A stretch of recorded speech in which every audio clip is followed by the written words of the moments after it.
ദൈവകൃപയിൽ ആശ്രയിച്ചുകൊണ്ട് തനിമയിലേക്ക് എന്ന ഈ ബൈബിൾ പഠനത്തിനായി നമുക്ക് നമ്മെ തന്നെ സമർപ്പിക്കാം. നിൻ്റെ വചനത്തിലെ അത്ഭുതങ്ങളെ കാണേണ്ടതിന് എൻ്റെ കണ്ണുകളെ തുറന്നു തരയണമേ എന്ന് നമുക്ക് പ്രാർത്ഥിച്ചുകൊണ്ട് വീണ്ടും നമുക്ക് ദൈവസന്നിധിയിൽ അടുത്തു ചെല്ലാം. ഈ പുതിയ ദിവസം നമ്മുടെ ആയുസ്സിൽ ഇതുവരെയും നമ്മൾ കണ്ടിട്ടില്ലാത്ത ഒരു പുതിയ ദിവസമാണല്ലോ. ഈ ദിവസത്തിൽ നമുക്ക് എന്തെല്ലാം വന്ന് ഭവിക്കുമെന്ന് നാം അറിയുന്നില്ല. ഒരു കാര്യത്തിലും നമുക്ക് ഒരു നിശ്ചയവുമില്ല. അനിശ്ചിതത്വത്തിലേക്ക് മാത്രമാണ് നാം നീങ്ങിക്കൊണ്ടിരിക്കുന്നത്. നാം പ്രതീക്ഷിക്കാത്ത അനുഭവങ്ങൾ നമുക്ക് നേരിട്ടേക്കാം. നമുക്ക് താങ്ങുവാൻ സാധ്യമല്ലാത്ത അനുഭവങ്ങൾ നമ്മളെ നേരിട്ടേക്കാം. അങ്ങനെയുള്ള സാഹചര്യത്തിൽ നമുക്ക് ഓർക്കുവാനുള്ള ഒരു പരമ സത്യമുണ്ട്. ഈ ലോകത്തിലേക്ക് നമ്മളെ സൃഷ്ടിച്ച് നിയോഗിച്ച് ആക്കി വെച്ച ഒരു ദൈവം നമുക്കുണ്ട്. ദൈവം പ്രതീക്ഷിക്കുന്നത് പോലെ ജീവിക്കുവാൻ പ്രാപ്തിയില്ലാത്ത നമുക്ക് വേണ്ടി പ്രാർത്ഥിക്കുവാൻ, മധ്യസ്ഥത ചെയ്യുവാൻ നമ്മുടെ കർത്താവ് ഇന്നും ജീവിക്കുന്നു എന്നുള്ള ആ സത്യം നമുക്ക് ഓർക്കാം. താഴ്മയോടെയും വിനയത്തോടെയും നമുക്ക് ദൈവസന്നിധിയിൽ അടുത്ത് ചെല്ലാം. മർക്കോസിൻ്റെ സുവിശേഷ 6-ാം അധ്യായം 46-ാമത്തെ വാക്യം വായിക്കട്ടെ. അവരെ പറഞ്ഞയച്ചു വിട്ട ശേഷം താൻ പ്രാർത്ഥിക്കാൻ മലയിൽ പോയി. അവരെ പറഞ്ഞയച്ച് വിട്ട ശേഷം അവൻ പ്രാർത്ഥിക്കാൻ മലയിൽ പോയി. ആരാണ് മലയിൽ പോയത്? നമ്മുടെ കർത്താവായ യേശു ക്രിസ്തു. തനിക്ക് സ്വർഗത്തിലും ഭൂമിയിലും സകല അധികാരവും നൽകപ്പെട്ടവരാണ്. ആ കർത്താവ് തൻ്റെ ശിഷ്യന്മാരെ ഒരു ദൗത്യത്തിനായി പറഞ്ഞ് അയക്കുന്ന കാഴ്ചയാണ് നമ്മളിവിടെ കാണുന്നത്. കർത്താവ് പറഞ്ഞാൽ ആ ദൗത്യം നിർവഹിക്കുവാൻ അവർ ബാധ്യസ്ഥരാണ്. കർത്താവിന് അതിനുള്ള അധികാരവും അതിനുള്ള എല്ലാ പദവികളും ലഭിച്ചവനാണ് എന്ന് ശിഷ്യന്മാർക്ക് ബോധ്യമായിട്ടുണ്ട്. എന്നാൽ ഇവിടെ കർത്താവ് എന്താണ് ചെയ്യുന്നത്?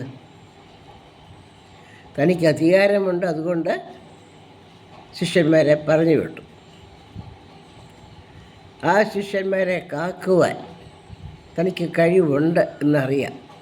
താൻ മലയിൽ ഇരുന്നു കൊണ്ട് തന്നെ ശിഷ്യന്മാർ പോകുന്ന വഴി വാച്ച് ചെയ്യുക. തുടർന്നുള്ള വാക്യത്തിൽ നമ്മളത് കാണുന്നുണ്ട്. വൈകുന്നേരം ആയപ്പോൾ പടക് കടലിൻ്റെ നടുവിലും താൻ ഏകനായി കരയിലും ആയിരുന്നു. വൈകുന്നേരമായി നിറയിരുട്ട് വ്യാപിക്കുക, പ്രകാശമില്ല.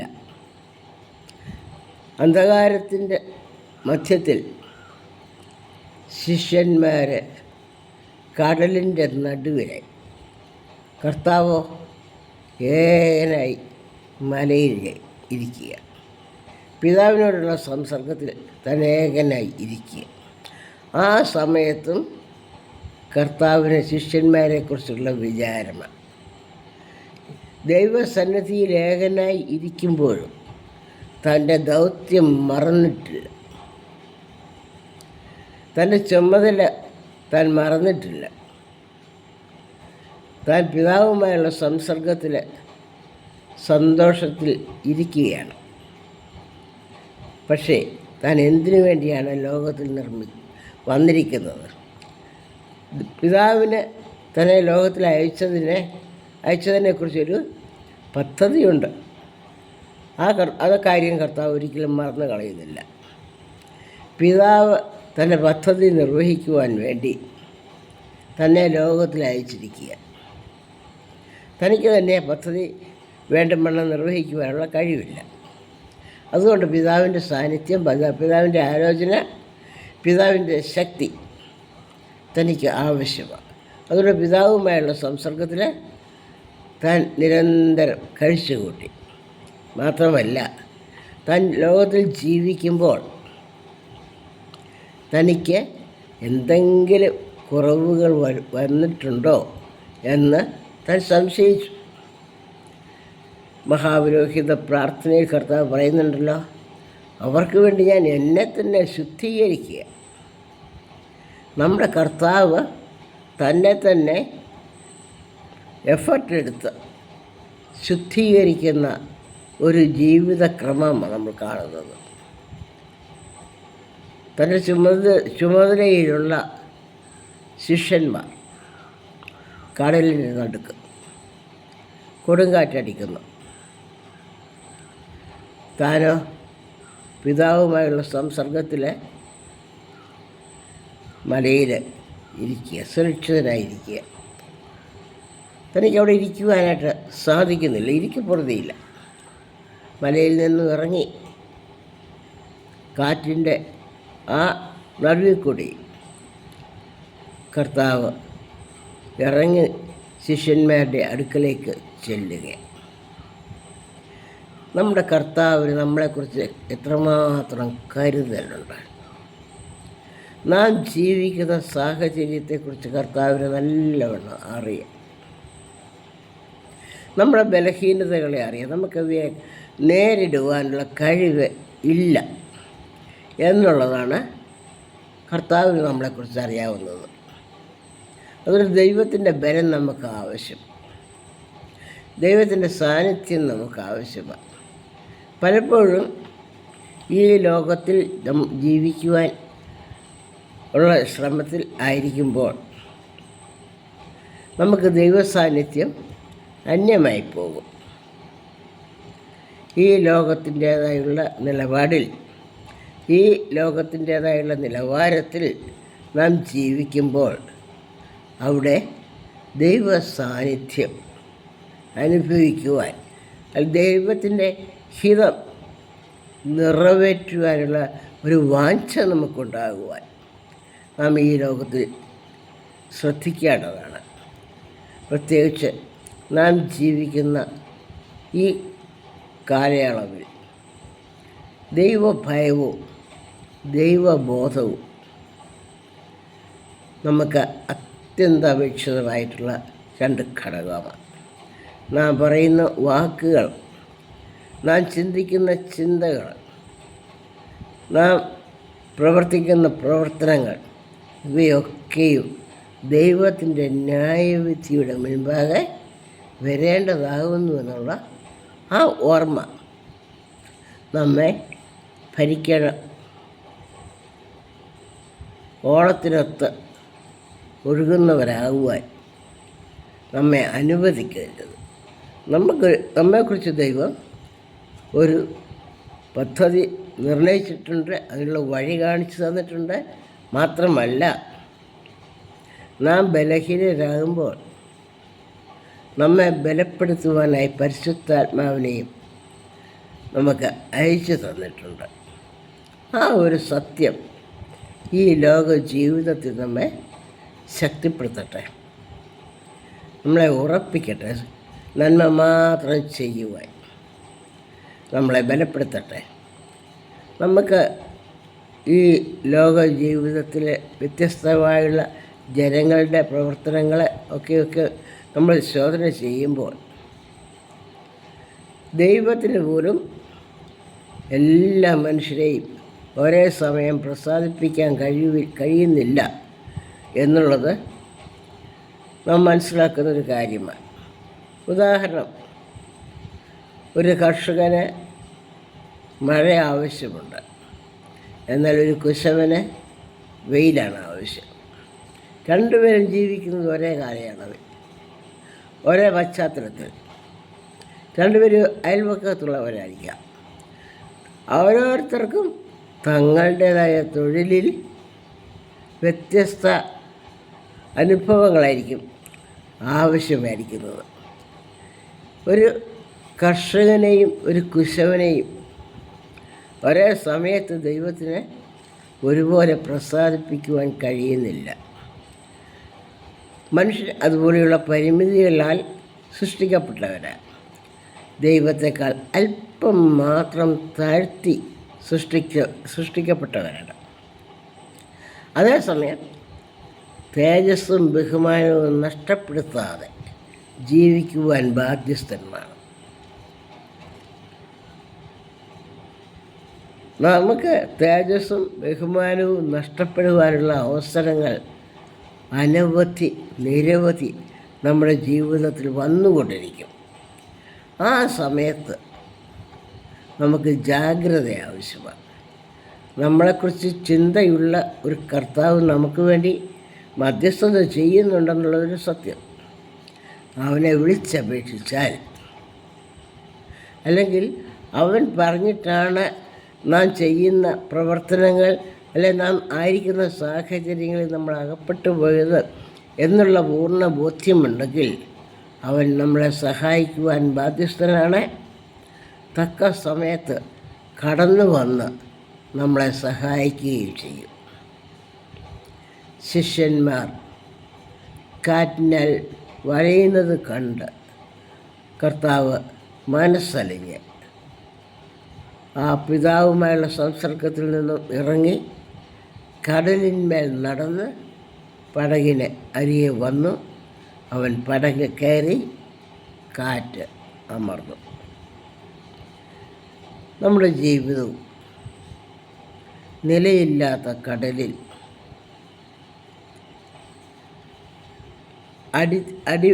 അടിയിൽ ഉറപ്പില്ലാത്ത ഒരു പടകിൽ ആടിയുലയുന്ന അനുഭവമാണ്.